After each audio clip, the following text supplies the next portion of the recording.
pode ajudar pessoas como nós, que estamos gravando um conteúdo aqui e que vivem da necessidade de gravação de conteúdo para os seus negócios com qualidade e não faz a mínima noção sobre um áudio, sobre uma luz, sobre...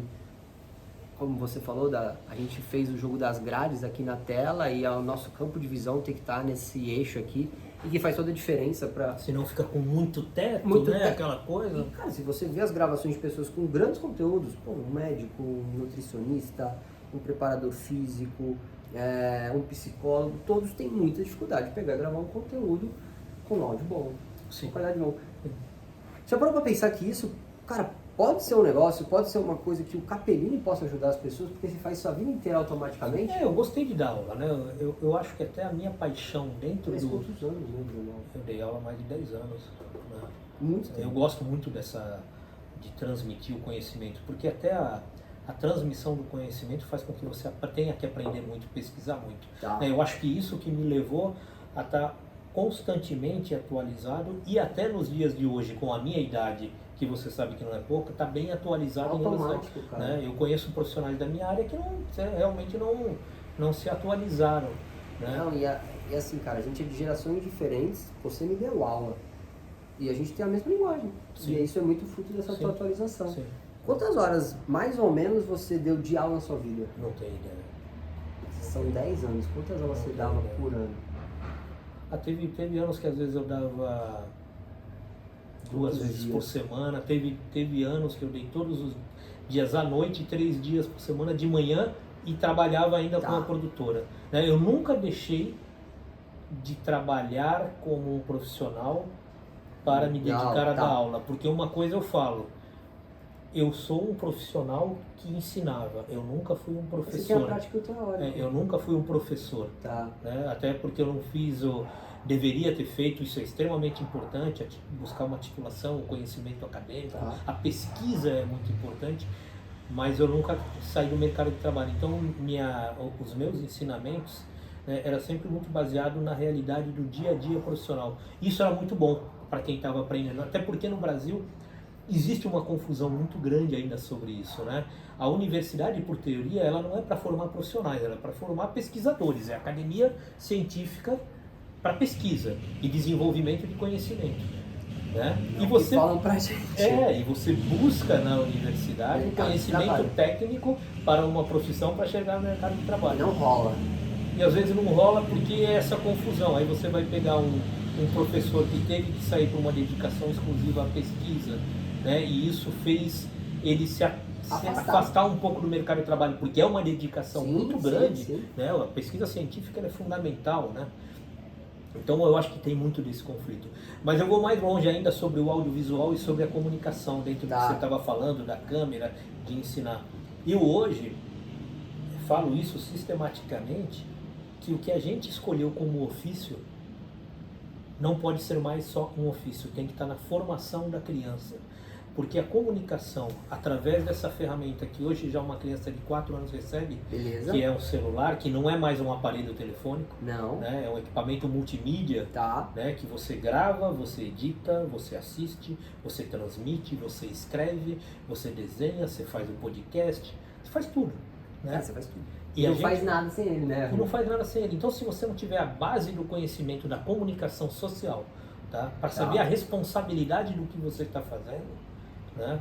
E a gente já tem visto grandes erros em relação a isso, erros propositais, né? O mau uso da comunicação, o que se fala de fake news, aquela coisa toda, né? E às vezes o erro básico, né? De você mandar uma foto, um exemplo que todo mundo começa, manda uma foto um pouco mais indecente, um nude pro namoradinho, ele publica tal, e isso leva a pessoa até uma catástrofe.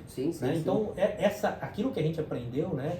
E eu lembro de um professor falando que um erro de um médico, às vezes morre uma pessoa, né? Um erro de um profissional de comunicação, você leva uma comunidade à morte. Né? Então isso aprende na faculdade. A gente tem que colocar isso na formação de base, assim como tem que colocar educação financeira, como tem que colocar nutrição, né? Comunicação, né? A comunicação tem que estar por causa desta ferramenta. Sim, e até de como que eu posso usar ela ao longo da minha vida. Pô, hoje uma criança grava um vídeo, uma criança pode usar isso para o trabalho da escola, pode usar isso para o trabalho dela futuro, pode desenvolver a capacidade de socialização dela através de uma câmera, através do falar com uma câmera, através das redes sociais, uma conexão, não só para dentro, mas principalmente para fora. Eu penso pra caramba que essa ferramenta, principalmente para público jovem na formação, É fantástico. ao invés dela travar ou de colocá-la no mundo de socializar, não, ela pode ser uma ferramenta de conexão e de autoestima para ela, quando ela consegue se desenvolver e entender como que ela comunica. Você pegar hoje um professor numa classe aí de crianças de 10 anos e falar, você não pode usar o celular na sala. Cara, é errado. Ele tá indo contra uma maré. Você tem que mostrar que o celular é uma ferramenta de pesquisa, de ajuda. geração de produção, né? Sim. Tudo, né? Sim. Aqui dentro você tem a Barça que a gente usava, talvez você nem lembre. Lembro. Né? Cheguei a usar Barça. Entendeu? Aqui dentro tá a Barça e tá o que você pode fazer de conteúdo. Exatamente. Né? Vai produzir um... Só não tem a folha ao máximo. Né? Antigamente, para fazer um TCC de publicidade, né, a gente só ia ter acesso a fazer um vídeo, às vezes, só no trabalho de conclusão de curso. Hoje você pode fazer um trabalho em vídeo toda a aula, se você quiser. É da aula, cara. E a tua capacidade É criativa. mesmo, né, cara? Né? Por isso que eu digo, a comunicação social ela não pode ser mais um ofício. Ela tem que estar na formação de base. Formação de base. De base. E aí, é o que eu tava falando, você pode ser um cara... Por que eu perdi quantas horas você já deu de aula? Porque se a gente fizer uma conta, 10 anos, se você deu, sei lá, aula por 250 dias no ano, vai, 200, vai. Eu acho que é até mais essa conta, 200 a 250. Vamos a 200. Se você quiser colocar quantas aulas por semana, quantas horas por semana você trabalhava nesses 200 dias? Vamos multiplicar numa conta básica por 2, a gente coloca 400 horas ano de aula. E aí você deu 10 anos de aula, você deu 4.000 horas de aula, cara. Isso é muita coisa. Muita coisa. Eu acho que esse número é até maior. Imagina essa didática que você desenvolveu à frente de muitas pessoas que, cara, eu não faço a mínima ideia. Eu adoro isso, Vini, porque... E é automático seu, cara. A gente encontra aí hoje ex-alunos e que falam, cara, o conhecimento que você passou, eu consigo aplicar até hoje, né? E gente que está aí no mercado, gente que está muito bem, sabe? E essa é uma realização muito grande.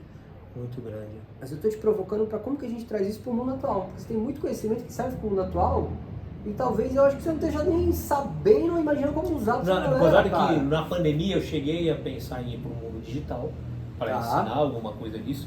Cheguei até a desenvolver junto com a Alessandra, né?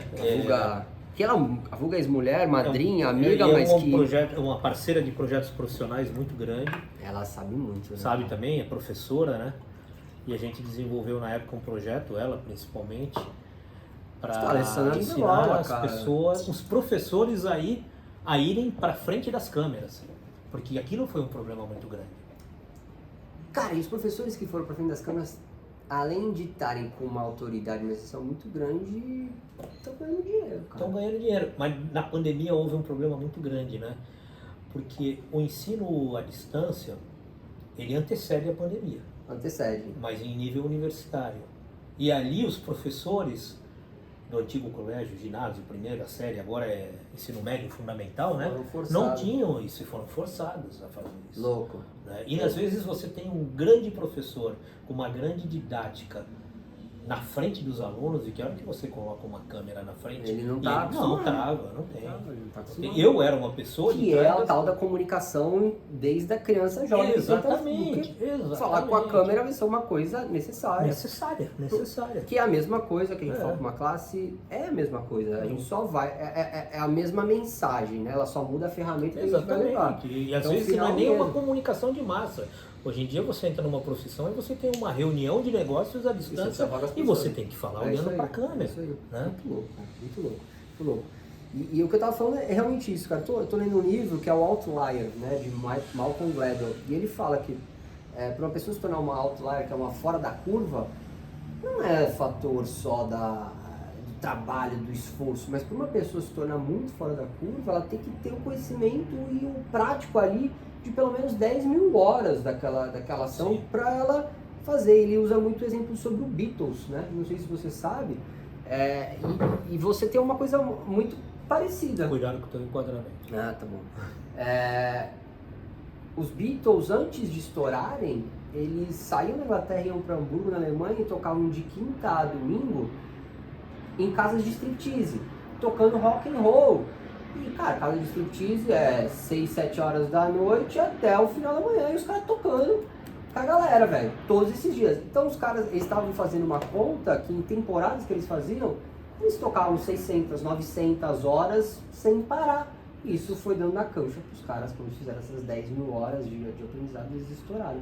Então assim, cara, você tem essa experiência. Então, isso, você quando começa a falar comigo, tem muito conhecimento. E aí o que eu te provoco é, caraca, velho, por que a gente não converte isso pra ensinar pessoas, empreendedores jovens ou empreendedores... Jovens não, que não tem essa ferramenta pra usar isso de acordo com toda essa história que você me contou, entendeu? Exatamente. De professor, ter essa especialidade. Eu acho que a gente também vive aí nessa era digital esse problema, né? A pessoa sem a grande experiência, ela se torna um especialista hoje e tenta vender e vende até esse conhecimento. Vende, cara, porque ela tem conhecimento sobre venda, né?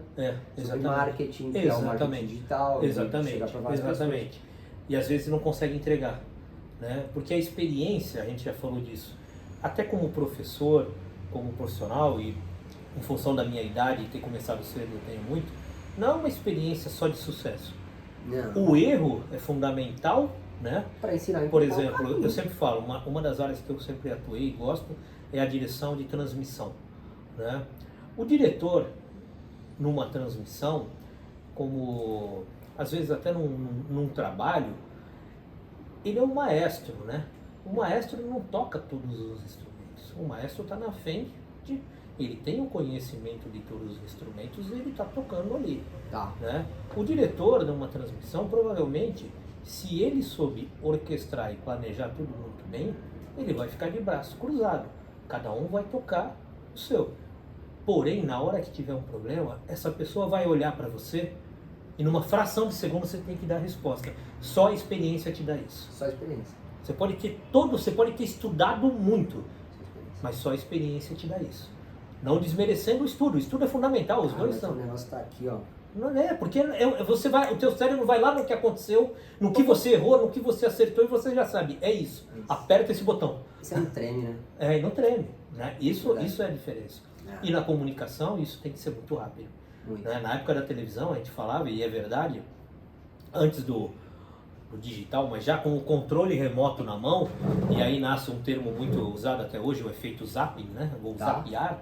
Né? Se você está com o controle remoto na mão, e quem está assistindo televisão, normalmente está com o controle remoto na mão. E aí você tem uma falha no processo, e aí entra o black no ar. 1, 2, 3 segundos você muda de canal. Mudou de canal, você não volta. Você vai zapear até o final para voltar naquele. Então é um erro que é fatal. É fatal. Então o nível de tensão que é, até hoje, a produção televisiva... Hoje diminuiu, né?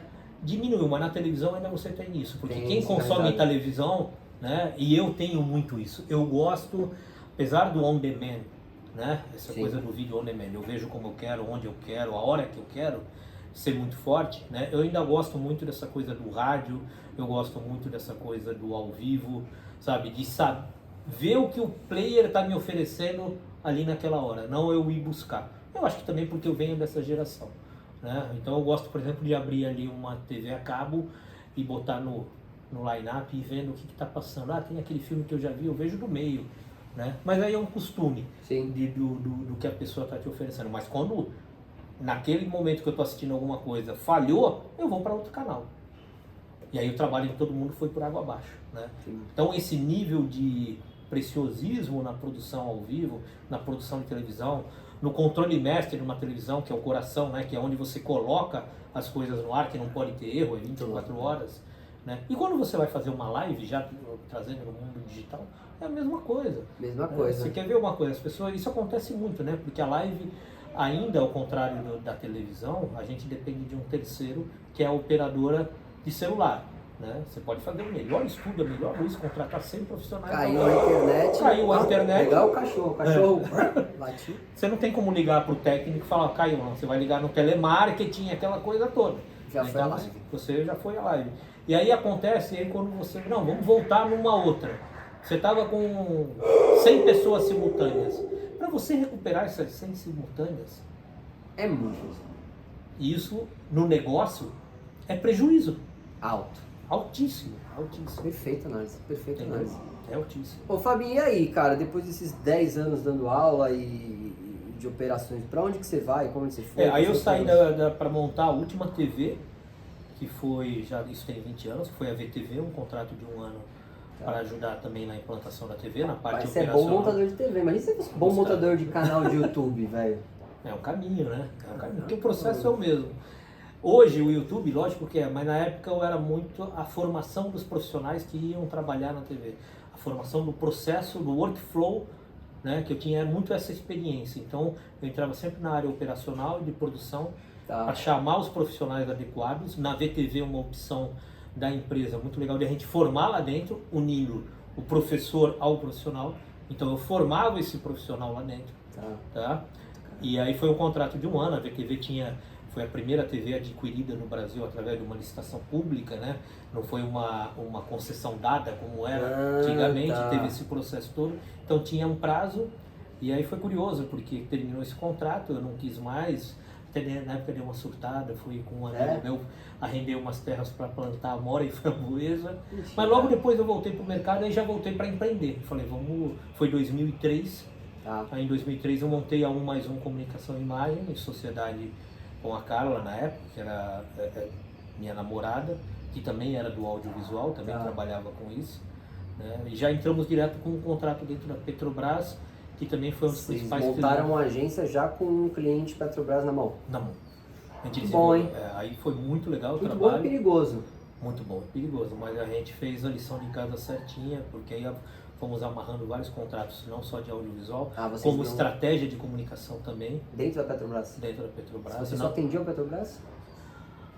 E 80% do meu faturamento numa época era Petrobras, que foi um erro gerencial muito grande da empresa. Que é o que eu quis dizer realmente sobre muito bom e muito perigoso. Bom porque você tem um cliente que é uma galinha dos ovos de ouro, mas a tua cesta ali nos ovos está tudo lá. Tanto que foi em 2009, quando teve a grande crise financeira do mundo, né? Começou nos Estados Unidos e abalou o Brasil, todos os contratos foram cortados.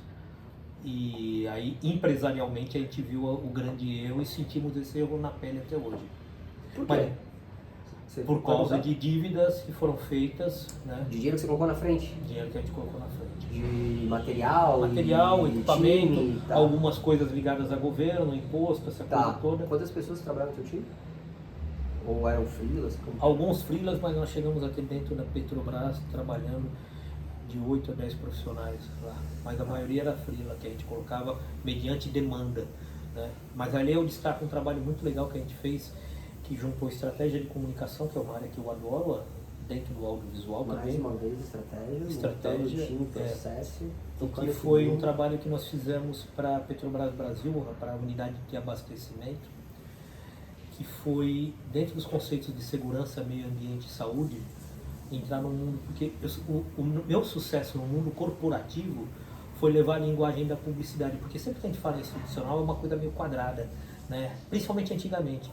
E na época eu levei uma linguagem mais publicitária, mais arredondada, e aí nós pegamos... Mais informal, mais coletivo. A gente criou uma série de animações em 3D, com o bonequinho da porta do banheiro, transformamos ele em petroleiro para passar os conceitos, e isso também fez a gente ser finalista do prêmio da Associação Brasileira de Comunicação Empresarial, a BERJ, que é uma das organizações mais importantes aí nesse trabalho com a Petrobras.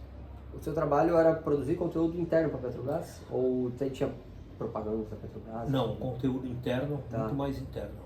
Mais de endomarketing mesmo. Pergunta de leigo, Petrobras região Baixada Santista ou Petrobras Brasil? Baixada Santista, esse do abastecimento foi Brasil. Foi Brasil. Hoje eu tenho uma empresa atuando ainda, tenho 2 contratos, um com o Cubatão, outro com Paulínia, né, na área de imagem também, fotografia. Petrobras. Petrobras. Eu não faço a mínima ideia como entra nesses mundos, sei que é por licitação e tudo mais. E aí quando acaba esses contratos com a Petrobras, o empreendedor da 1+1, o Fábio Capellini, com a Carla, vocês quebram? Nessa época a Carla já tinha saído da sociedade. Já? Já. Já tinham terminado. Já tinham terminado, mas foi uma profissional fundamental aí nesse processo todo. E aí a gente quebra, a gente decide desmobilizar toda a estrutura, né? Os poucos profissionais que nós tínhamos, a gente resolve o desligamento deles de uma forma muito positiva para Tá. eles, até para não trazer um passivo trabalhista, Sim. né? E começam a trabalhar, administrar o problema, que a gente vai administrando, e a trabalhar num modelo que também é muito interessante, né, na nossa área, que é construir a estrutura conforme a demanda, né? Tá, mas pera aí. Antes da gente chegar nesse ponto, que é onde você vai trabalhar, a gente fala muito de história de sucesso, mas as pessoas falam muito do palco, mas falam um pouco dos bastidores. Exatamente. A gente não Do chega... fracasso, é fracasso. É um fracasso, É um mas, fracasso. cara, isso pra Fracasso mim... não é eterno, né? Eu aprendi através de estudo, de mentalidade, principalmente com relação ao que a gente tem de referência de business, que é os Estados Unidos, que, cara, Sim. pessoas que fracassaram, com certeza são muito mais valiosas do que as que não fracassaram, porque elas já têm um conhecimento, já sentiram na pele, já sabem onde Exatamente. erraram, e tá muito mais ligado à questão de mentalidade, da tua postura, como você mesmo falou, cara, a gente só botou nossos ovos só numa cesta, É isso né? mesmo. Foi o nosso erro. Nosso erro foi nossos Mas o erro é uma bagagem para você não Enquanto eu cometer tava isso. ganhando grana, eu tinha que estar olhando outros caminhos para ter outros lugares, porque quando essa cesta acabasse, eu tinha outras cestas ali com grana para eu ter tração para subir. Né? Como o exemplo do Blue V2, é uma outra cesta que a gente está colocando, isso aqui pode se tornar um baita podcast de referência, além da V2MM, né? Como que é para você falar sobre isso, cara, desse fracasso? Não sei se naquele momento era mais difícil, hoje está mais fácil, mas acho que é um puta de um aprendizado, cara. Pra É um mim, aprendizado, é um aprendizado muito grande. pra quem tá aprendendo. Principalmente para... Foi muito difícil, é muito difícil, porque como eu falei, você vem de uma cultura de CLT. Tá. Né? Então quando você tem um tombo desse, num país como o nosso, que não realmente Tá. não te dá uma oportunidade, Não. você fracassou. E aí o órgão público, tudo vai te jogar mais para baixo, vai querer te jogar mais para baixo. Se você não tiver um equilíbrio para isso, tá, emocional, é desastroso. Caramba, Tanto cara. que a gente vê aí, é que até isso, a comunicação foi estragada, né? Existia um código, uma conduta muito grande no jornalismo para não se noticiar suicídios, né? E hoje isso banalizou, né? Analisou. Mas o índice de suicídios de empresários que realmente quebram no Brasil é muito grande. Porque o cara vê ali, de repente ele vê um buraco abrir e não consegue prover não só a família dele, mas a família de outras pessoas que estavam E ligadas. prover o sonho dele, cara. Prover o sonho dele. Porque né? ali quando você empreende, tem lá, você na tua operação estratégica que você fez na TV, na faculdade, você tá fazendo na Petrobras. Exatamente. E aquilo ali tá te dando um retorno financeiro muito legal, mas, cara, não vou poder mais fazer isso. Exatamente. E não é... O que eu acho que falta como referência é essa noção de que quando você é um empresário, né, e você tem uma cadeia de famílias, né, essas famílias fazem parte dessa estrutura. Tá. Né? Sim, É mais sim, ou menos sim, o sim. problema que houve na pandemia. Né? Como que às vezes você vai falar para o empresário, ó, você não pode mais trabalhar, abrir tua loja. Tá? E aquele cara que trabalha para mim?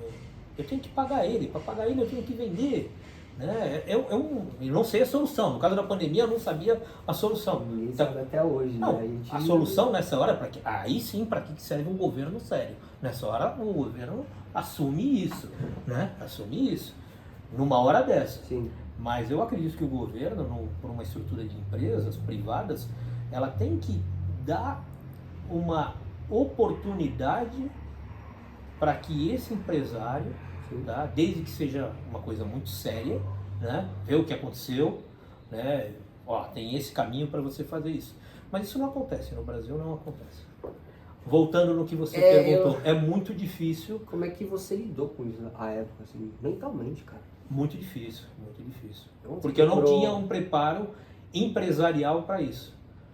Eu Tá. acho que ninguém tem, cara. Porque até a nossa cultura de formação Ninguém escolar... vai dizer, não, relaxa, É, vamos até- pagar essa tua dívida aqui, segura o reggae, eu tô te ajudando, vem pra minha empresa, vamos construir teu negócio. Cara, Não existiu não isso. tem governo, não tem mãe, não tem pai, não tem ninguém, velho. E não existe uma cultura, porque hoje você entra na escola para aprender uma profissão, para trabalhar para alguém, para se aposentar.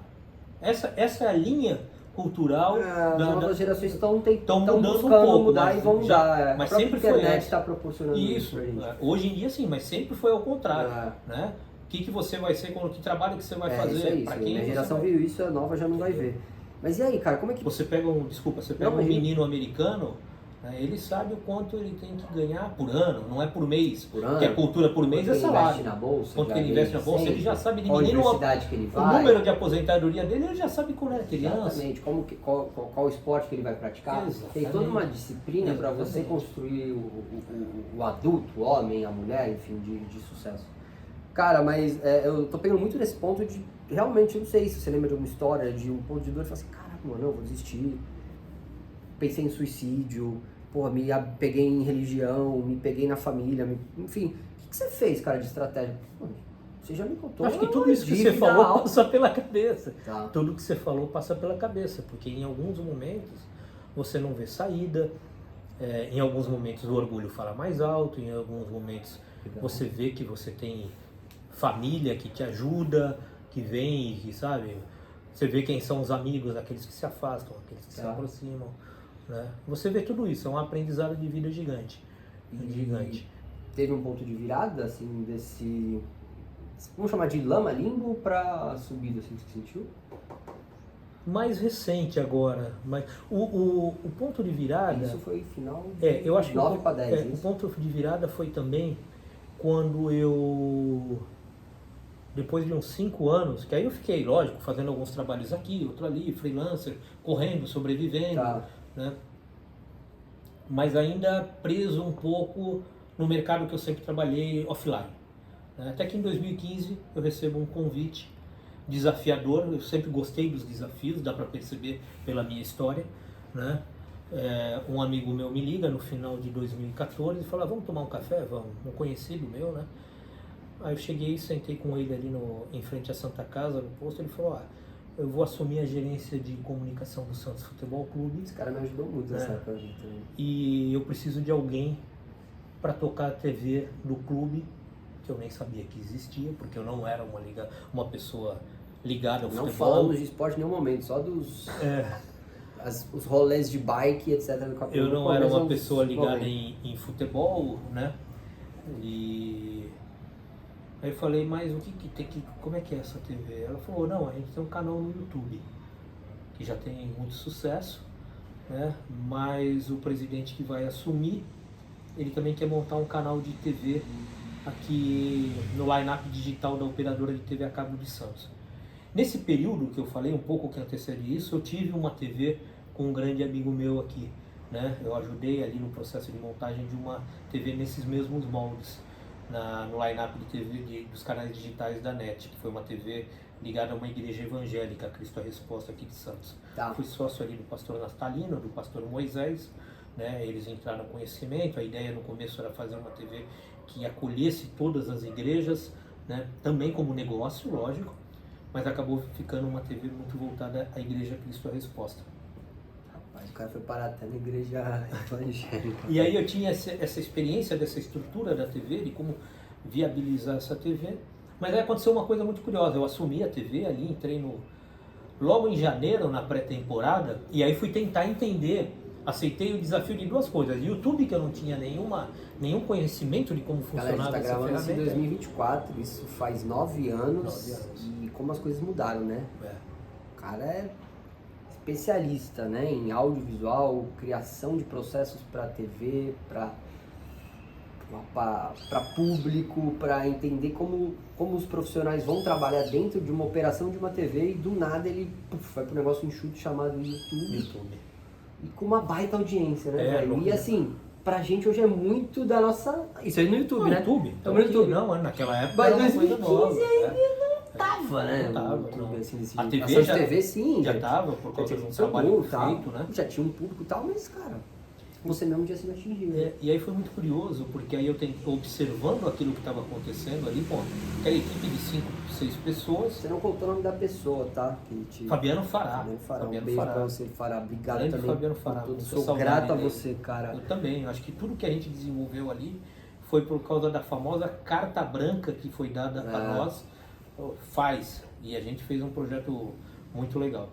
Eu não era da Santos TV, mas eu fui um abelhudo que a Santos TV pô, isso era, né? O que você fez ali, criou. Obrigado, cara. Eu não faria E nada você daquilo criou. sem você. A gente até comentou no outro episódio ali de alguns cases que a gente fez juntos, a Globo Esporte, no Rachão, as pegadinhas. Porque falou você do tinha, David essa, Braz, você né? tinha essa visão, e tem ainda, né, Vini, apesar da sua formação em jornalismo, do que é a comunicação como um todo, né? Que é a comunicação como responsabilidade de informação, como business, como tudo. Referência da história é o legado, cara. É uma história que deixa legado. Isso é um legado, cara. Quem copia, quem pega isso, vai fazer, vai replicar. Exatamente. E vai impactar a gente. A gente fez ação social que levar o jogador para comer uma sopa, passar junto com uma sopa ali com o morador de rua. A gente fez o nosso jogador vender camisa na rua. Exatamente. A gente fez o nosso treinador, que hoje é treinador da seleção brasileira, atuar e conectar com o público, trazendo uma baita audiência, gerando uma baita conexão. Ontem eu postei no TBT uma ação que você também articulou,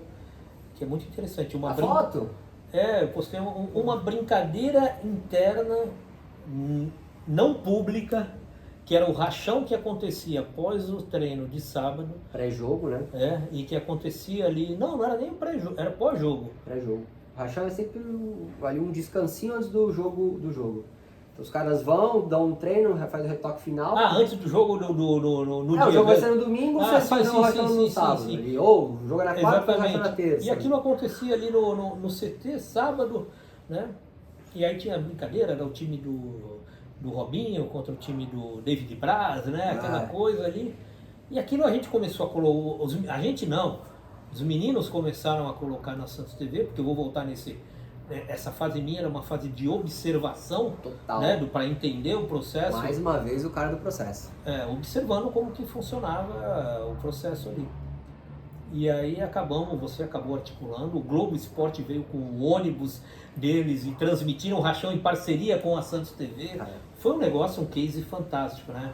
A gente trouxe o Thiago Leifert. Thiago Leifert e Caio. Tiramos o Thiago Leifert num sábado da casa dele para vir a Santos, na véspera de um clássico contra o Corinthians. Todo mundo fala que a Globo é corintiana anti-Santos. Não, cara, na véspera deu um clássico, Santos e Corinthians, não se falou de Corinthians, se falou de Santos por conta da entrada em seleção que a gente fez de Santos. Pra gente era muito grande o nível de Santos.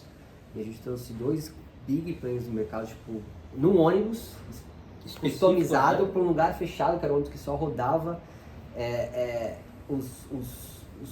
as cidades onde acontecia o Campeonato Paulista, acho que nem existe mais. Não, e outra coisa, né? Esse ônibus era um ônibus estúdio. Fora isso, veio o caminhão com a unidade móvel para fazer com 4 ou 5 câmeras. Na véspera de clássico. Isso é muito... É um cuidado de comunicação muito grande com o clube, com a Globo, porque tudo interfere no resultado.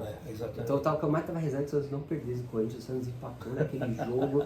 Puta, velho, a culpa não é do Vinícius, eu lembro do esporte. Só que assim, o que eu vou complementar é que o ônibus, o Thiago Leifert com o Caio, tudo, não foi ideia da Globo. Foi ideia nossa. Que a gente foi e levou pra eles, e cara. E o que eu ia falar, que me impressiona até hoje, que eu lembro, cara. Como eles respeitavam isso. Porque em determinado momento, eu lembro que eu fui falar com o Thiago alguma coisa sobre, a gente vai fazer essa parte aqui da Santos TV e tal. Eles falam, cara, vocês que mandam no que a gente vai fazer. E as pessoas às vezes têm uma ideia muito errada do que é esse processo. Né? Eu até brinco que eu tenho uma grande eu tenho uma grande frustração. Acho que brinco não, é sério. Eu tenho uma grande frustração profissional de nunca ter trabalhado na Rede Globo. Por quê? Não só pelo conteúdo, mas sim pelo processo de produção, que é o que você falou. É uma indústria de produção audiovisual, não é uma brincadeira. Não. Né? É uma indústria tem um padrão, tem um padrão, tem um método. Processos. E isso é fundamental. Mas voltando lá naquele janeiro, aí eu entendendo, observando isso. Agora estamos falando de futebol, agora estamos falando de esporte, estamos falando de clube de futebol lá dentro. Teve um jogo treino que eu estava lá olhando, de repente o Elano, né, vai e faz um gol olímpico. No treino, no jogo treino. Aí a molecada lá, os meninos da Santos TV, né? Eu chamo de molecada, mas são grandes amigos até hoje. Tava Santoni, Vitor, Jefferson não, tava o Cleiton que encabeçava esse processo, que é uma mente brilhante, né? Tinha mais alguém, Pirata, eu acho que eram os 4. Eram os 4. E olhe lá. E o Luiz Nardi, que era o responsável por traduzir todo o conteúdo, porque a TSE, ela era já bilíngue, tinha 30% da audiência já de fora do país e acabaram com isso depois, enfim. Né? Eu lembro que todas as crises que aconteciam de corte de alguém queriam cortar o Luiz. Queriam cara. cortar o Luiz, era impressionante. Impressionante, cara. E acho que é o único Bom, que está lá no clube ainda até hoje, mas graças a Deus na área específica. o Luiz se formou em né? direito e tal, e faz todos os atendimentos. Às vezes quando eu vou fazer renovações de ali, atletas, eu encontro tá com lá. ele, cara. Muito legal. Luizão, Aí o incrível. pessoal, não, pega o gol do Elano, sobe no YouTube, pega um depoimento e põe no YouTube. Aí eu falei, mas só isso? Não vai ter uma historinha, uma história? Não, coloca isso. Né? Mas é interessante. Aquele vídeo, em horas, teve 125, 120 e poucas mil visualizações, o que era normal. Aí eu chamei o Fará, eu falei, Fará, repara o seguinte, o presidente quer montar um canal de TV por uma base de 100 mil assinantes na Baixada. Significa que, se todos os assinantes estiverem vendo, a gente vai ter mais ou menos 100 mil, algumas com uma família, tal. Cara, em 4 horas aqui, você já teve 125. Porque o público está formado, você não precisa dessa O TV. meu trabalho que eu ocupei foi só de eu estar presente gravando fato. Você precisa processo dessa TV para tornar a coisa mais profissional. Porque até então, era tudo muito baseado na ideia. Mas dentro de um processo audiovisual para a coisa funcionar legal, difícil de entender, né, a gente foi amarrando ali e conseguimos, que era básico. Puta, você faz legal o que? Cara, você edita muito bem, então você vai só editar. Você faz câmera legal, então você vai extrair o melhor do cara. E poder desenvolver novas coisas dentro desse processo. Sim. E aí a gente foi criando, né, coisas que foram para a Santos TV, fomos criando aquele processo que você participou também e depois acabou tendo problemas, que era o do News Cut, fornecer um material de assessoria de imprensa, né, para que a imprensa que não pudesse estar presente pudesse ter acesso. Para que, no caso, pudesse ter uma representatividade. É importante ter TVs Brasil, tem TVs que estão em São Paulo. Exatamente. E a logística de descer de São Paulo para Santos Isso acabava não mais. Você imagina hoje com blogs, com canais de YouTube, a gente não tinha esportivo. perfis de Instagram, de TikTok, de YouTube. Hoje, cara, hoje você vai numa cobertura de um jogo de YouTube, cara, só galera novo, canal do YouTube. O YouTube não podia entrar no CT, era uma regra dos clubes que o YouTube nem podia entrar. Um dos primeiros canais que a gente recebeu, que eu recebi, foi em 2014, o F4L, que era o Fred Desimpedidos, fazendo uma entrevista com o Thiago Ribeiro. Olha só. E ele é grato a mim até hoje, porque ali era um 0 dele. Sim. E, cara, eu fui o primeiro assessor que falei, não, beleza, tranquilo. Tá ok pro Thiago? O Thiago topou? Ok, eu vou estar aqui, foi na sala da Santos TV. Tem até a foto disso. Então foi uma conexão que eu tive com o Fred, com o Rafa Souto, que hoje é um parceiro dele ali de vídeo comercial, por conta de deixá-los nas 4 horas ter acesso. Dentro do Porque não tinha credibilidade nenhuma, nenhuma. Até o fato, internamente no clube, em nível de diretoria, o fato de você ter a 4ª TV de clubes mais vista no mundo, que era a posição da Santos TV, tá? Isso era irrelevante perto a um jornal local de uma TV educativa da região. Total. Aquilo era muito mais importante. Os números não permitiam que vocês tivessem todo esse esforço, investimento de tempo e trabalho e grana nisso. E a Santos TV foi uma referência, eu acho que para grandes TVs do mundo aí. Com certeza. Como conteúdo. Linguagem, conteúdo, Tudo. em formato.